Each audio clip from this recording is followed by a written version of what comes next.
but I'm here to share that we have a suspect in custody for Laken's murder. We are obtaining arrest warrants for Jose Antonio Ibarra. Laken Riley was a happy, vibrant young woman studying to become a nurse at Augusta University in Athens, Georgia. Last Thursday, a friend of Laken's reported her missing just after noon when she didn't return from a run at the intramural fields. 30 minutes later, a police report says an officer found Laken lying on the ground unconscious while searching some woods. He called out to her, but she didn't respond. Oh, shit. This is the university. I found her.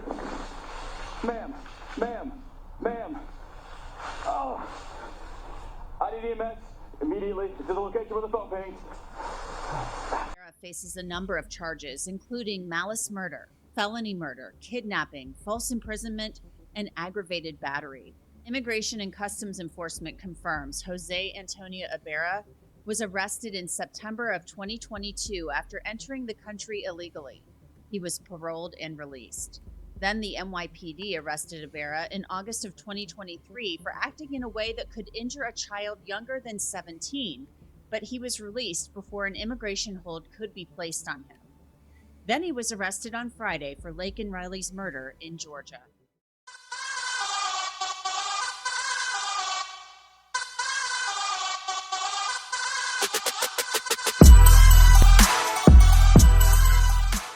In a few moments, the Laken Riley Act will become the very first bill that I proudly sign into law as the 47th President of the United States. I thank President Trump for the promises he made to us. He said he would secure our borders and that he would never forget about Laken. And he hasn't. He's a man of his word. We trust that he will fight for the American people. There's no amount of change that will ever bring back our precious Laken. Our hope moving forward is that her life saves lives. Laken was a brilliant and beautiful 22-year-old nursing student from Georgia. To her parents and family, she was everything in the world. Laken was attacked, beaten, brutalized, and murdered by an illegal alien gang member who was set loose into our country by the last administration. We will keep Laken's memory alive with today's action. Her name will also live forever in the laws of our country. Under the law I'm signing today, the Department of Homeland Security will be required to detain all illegal aliens who have been arrested. In addition, for the first time ever in this act, gives state governments the ability to sue the federal government if any future administration ever again refuses to enforce the immigration laws of the United States. This is something that has brought Democrats and Republicans together. That's not easy to do. Laken did it. Laken did it. This horrific atrocity should never have been allowed to happen. And as president, I'm fighting every single day to ensure that such a tragedy never happens again. See, that entire clip, the media will never play to the country or the world because it paints a good picture of Trump. The liberal Democratic media that is on the verge of getting destroyed at this moment as CNN, and they're painting a bad picture of Trump, trying to find clips of when he says certain things about certain issues or topics, but fail to talk about all the good things that he's trying to do for this country. This billionaire has so much money, he doesn't need to do anything but golf until he passes. He's choosing to sacrifice his reputation, his life, his family's reputation.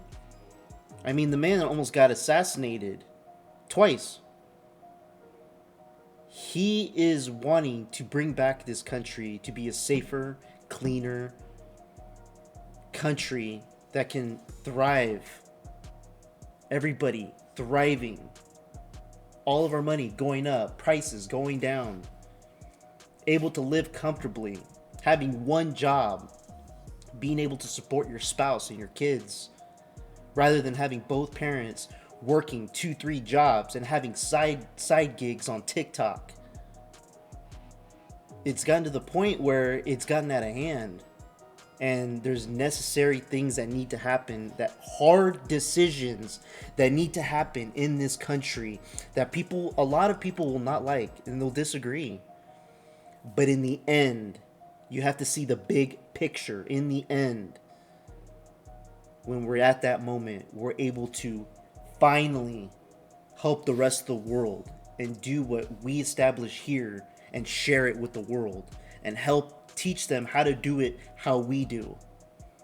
But we can't do it. We have allowed past administrations like the Biden administration, who is the worst president ever in our history. And I unfortunately have been alive to be a part of it.